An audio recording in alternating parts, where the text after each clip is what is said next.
Trying to figure out what the hell's going on. Did everyone go for the windows? Everyone went for the windows. Yes, of course, we all went for the windows.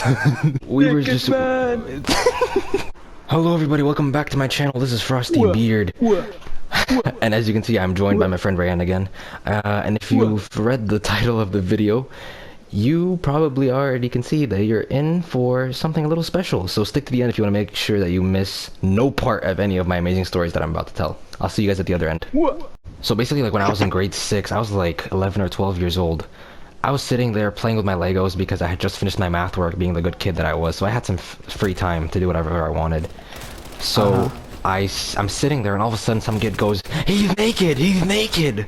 And we all looked to the windows, and I could have sworn I got a glimpse of the guy's left butt cheek, but I'm trying to figure out what the hell's going on. I see my teacher get out of his chair in his jean shorts and sandals. He like sprints to the windows. He locks all the windows, and he brings down the blinds, and he goes, "No one go near the windows." I'm like, dude, did you see the naked guy running around? Why would we go near the windows? Everyone go for the windows. Everyone went for the windows. Yes, of course, we all went for the windows. We were just... What was happening is that there was some lady that was running who was screaming for help. So she was trying to get into the school. It turns out the drunk naked guy was basically chasing her. So they let her into the school. They ended up locking the doors before he could arrive. He decided, seeing as there was no way to actually get inside, he would just run around the school. So he was running around the perimeter of the school. So everyone saw him. Like the people outside playing soccer for PE or whatever, they got a bad, a bad day to remember. Naked men. He ended up getting arrested. Oh man. Was it cute though? What was that thing you were saying like a while back about some like this homeless dude? Oh yeah, just kept going, yeah. I remember. Okay. Oh shizzle. Okay. So I've been going to this gym that's like maybe 15 minutes away from my house by bus since I was like 13 or 12 years old, something like that. Every day after I finished from the gym, it was like 3 p.m. when I used to leave, and there would be this bunch of like druggies sitting outside like an abandoned church, and there would just be this one guy every day that would go crazy. He'd go like, "Wah, wah, wah." The man would not miss a day, he's always outside getting high, going wah, wah. Like, I used to see him basically every single summer, because the way that it works at this particular gym is that they gave a free membership for teenagers for July and August. So I would see him, and every day that I went to the gym, he would be there. He would never miss it. And it's like an appointment. He would never miss it. Druggie appointment. Yeah. One day, I think I was 16. It was in the summer when I was 16 years old. He was there, and then one day he wasn't. And I was thinking, where'd he go? Like, it was a routine, I had to leave the gym, be at my bus stop waiting for the bus to come take me home. And he would usually be there to greet me with a wah! Ooh, that was a beautiful double kill. So, 2 years passed by. It's the summer of when I'm 18.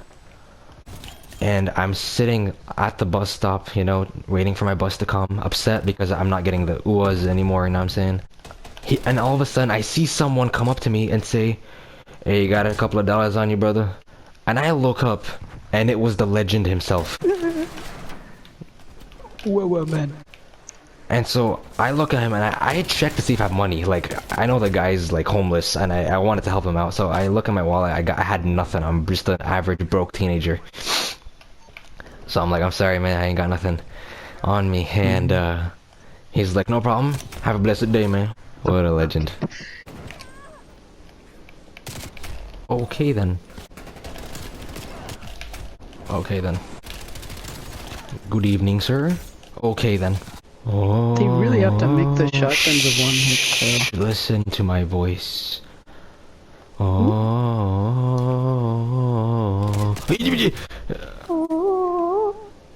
Go to bed, romance. Okay then. So I think way back when I was like in grade 4, grade 4, grade 5, people used to often mistake me for my race. They used to think I was Spanish or Italian or something. And I was like, yeah, so basically I was like, I might as well just use it to my advantage. So whenever we had a substitute teacher and she would come and ask my name, she'd ask me like, "What's your name?" And I'd say like, "Oh, Fernando." So one day there was this teacher who just for the life of her could not remember my name, right? So I said Federico, and then she asked me again like 20 minutes later, like, "Oh, what was your name again, dearie?" And I was like, "Oh, Fernando." And then she was like, "Okay, thank you." And then another 10 minutes go by and she's like, "What's your name again?" I'm like, "Oh, Ricardo." I might as well have said Pablo Escobar. She probably wouldn't have really, freaking remembered my name. But Oh yes, the drug lord is in my class. one day we had some scientist or something coming in to do like a quick little presentation. It was meant to make us excited about science or whatever. Her name was Mrs. Gonzalez. So by default, I was like, okay, she's got to be Spanish or Latina or something, you know? Maybe I can connect with her, seeing as I'm a fellow Spaniard. Which I am not, by the way, for anyone who's listening, I'm not Spanish. No, he's lying. At the end of her presentation, I come up to her because everyone was trying to go up to her and ask her questions, and we had to head off to class. So I was the last guy who wanted to speak to her, and I was like, you know what, I might as well just pop out some Spanish. I didn't know anything except señorita and señora. So I wanted to know how to address her just out of respect, because señorita, for those of you who don't know... I like that. That was nice.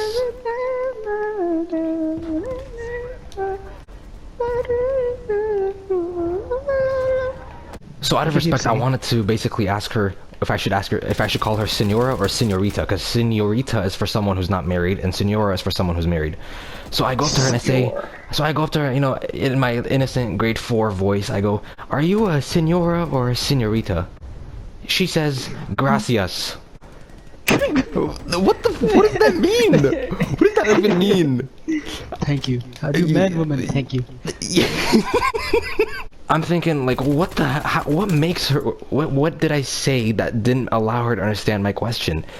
So I speak with my teacher, and he was telling me that he was having a conversation with her. It turns out she's Greek. What kind of a Greek person has Gonzalez as the last name? But still, why would you say gracias? Yes, that's a good question. That's a good question. That's like the most basic word. And you know the thing is, she thought she did something, because she just said, she smiled at me, she said gracias, and she walked away smiling, and she was like puffing out her chest like, "Oh, I speak Spanish." Like, no honey, you don't understand anything that I was saying. I love you when you call me senora, not senorita. Yeah.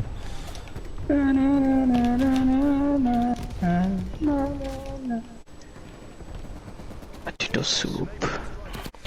So there you have it, guys, the legendary story of the naked men running around my school when I was 12 years old, the non-Spanish Spanish lady, and the legendary man himself, or man himself. So if you guys like the content of the video, make sure to drop a like and subscribe, and comment down below. Let me know which part of the video was your favorite, and most importantly, make sure to share the video and turn on post notifications. It really does help me out with my channel. I would really appreciate it if you could do that. With that being said, I'll see y'all in the next video. Stay frosty.